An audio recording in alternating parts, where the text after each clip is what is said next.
रोटी की ज़रूरत है, पानी की ज़रूरत है, आवास की ज़रूरत है, वस्त्रों की ज़रूरत है। ये सब होने पर भी अगर उचित शिक्षा दीक्षा नहीं है, उचित शिक्षण नहीं है, तो मानवी नर पिशाच जैसा बद्दा जीवन गुजारता है। अमेरिका की वो दुर्दशा हो रही कि 2 करोड़ लोग स्नायु रोग से पीड़ित पड़े हैं। 20 लाख कन्याएं उम्र लायक होने के पहले ही हवस का शिकार होकर बेचारी जीवन गरकाव कर देती। हर साल 10 लाख कर लड़के मानसिक विकृतियों के कारण स्कूल कॉलेज में नहीं जा सकते हैं, पढ़े हैं।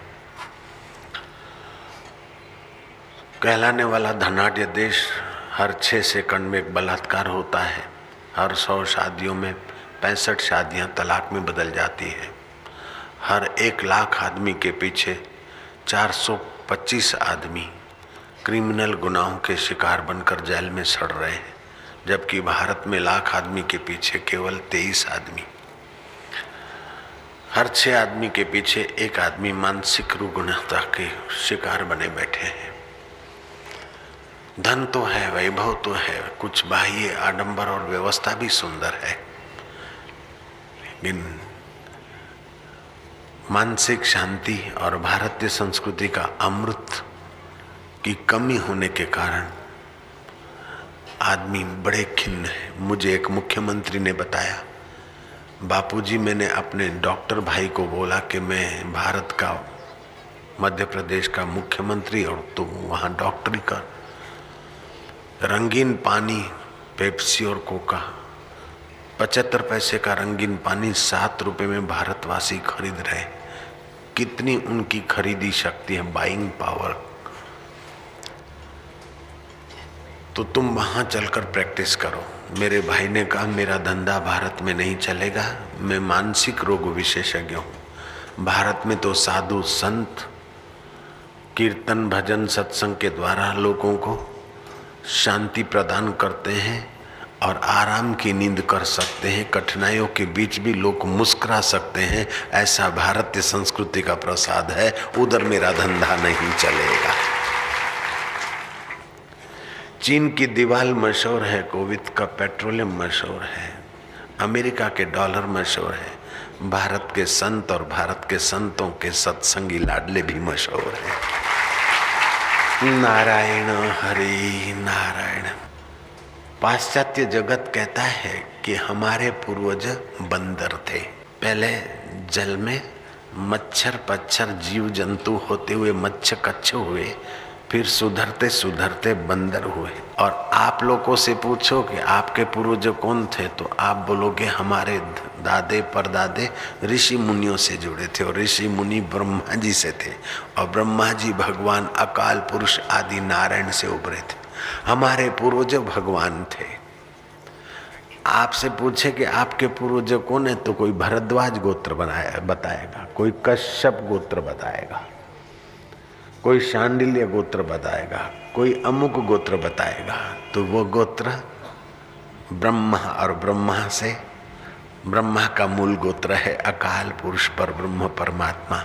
तो भारतवासी तो ये कहते हैं कि हमारा तो भाई पतन हुआ है, क्योंकि हमारे पूर्वजों पर ब्रह्म परमात्मा थे। नानक जी से पूछो कि महाराज हमारे पूर्वज तो भगवान थे, लेकिन हम कौन हैं, तो नानक देव क्या बताएंगे? नानक देव बताएंगे, मन तू ज्योति स्वरूप अपना मूल पिछाण।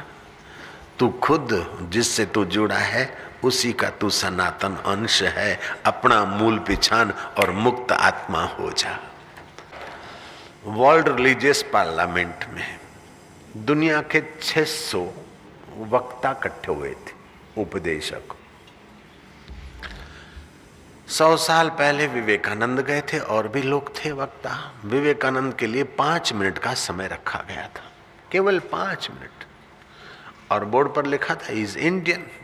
हिंदुस्तानियों को बहुत नीची नजर से देखते थे वो मूर्ख, और ये बोलेंगे खाली जीरो पे बोलेंगे, ये क्या बोलेंगे, आए हैं तो 5 मिनट दे रहे। और विवेकानंद ने कहा कि ये नहीं, नेति नेति कुछ नहीं था, पहले जो था वो निराकार निर्गुण निराकार अकाल पुरुष था, कोई नाम रूप नहीं था, उसी को हम जीरो बोलते हैं और अब उसी से सारी सृष्टि हुई। उस पर उन्होंने बोलना चालू किया। अब 5 मिनट में तो क्या बोले, जो ही 2-5 वचन बोले और तालियां का गड़गड़ाहट, वो बोलते गए, लोग भाव और प्रेम में झूमते गए। 5 मिनट और 10 मिनट और ऐसे करते करते विवेकानंद ने 30 मिनट में तो भारतीय सनातन धर्म के अमृत के कुछ छींटों से उनको प्रभावित कर दिया, आनंदित कर दिया और पवित्र कर दिया भारतीय संस्कृति के ज्ञान से। इस बार 100 वर्ष के बाद जो वर्ल्ड रिलीजियस पार्लियामेंट हुई थी, उसमें और भी वक्ता थे, हम भी गए थे। कई आमंत्रण उन्होंने भेजे थे, हम गए। आधा घंटा हमारे लिए रखा। उनमें 3 विभाग थे वक्ताओं के, साधारण, मध्यम और चुने हुए वक्ता। तो अपना नंबर चुने हुए में लगाया उन्होंने। जयराम जी बोलना पड़ेगा। मेरे लिए आधा घंटा रखा हमने। आधा घंटा तो पूरा हुआ, लेकिन फिर चलता रहा 55 मिनट तक। दूसरी बार हमारा प्रोग्राम रखा गया 1.25 घंटे के लिए। तो 1 घंटा 55 मिनट जब हम बोले, लोगों को हमारे प्रति जो भारतीय संस्कृति के प्रति जो सच्चाई थी वो समझ के कुछ अच्छा लगा। फिर मीडिया वाले मेरे पीछे पीछे पड़े।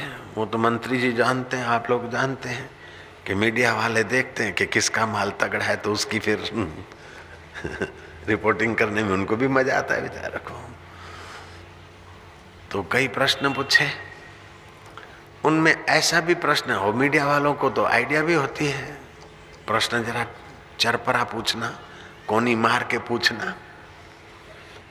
तो उन मीडिया वालों ने मेरे से पूछा कि मिस्टर बापू जी, आप मिस्टर नहीं बोलोगे, वहां उन्होंने बोला था, मिस्टर बापू जी, माइया सत्संग सुनती है, फिर सासू बहू आपस में लड़ती क्यों है? मानो सत्संग कोई लड़ना सिखाता है।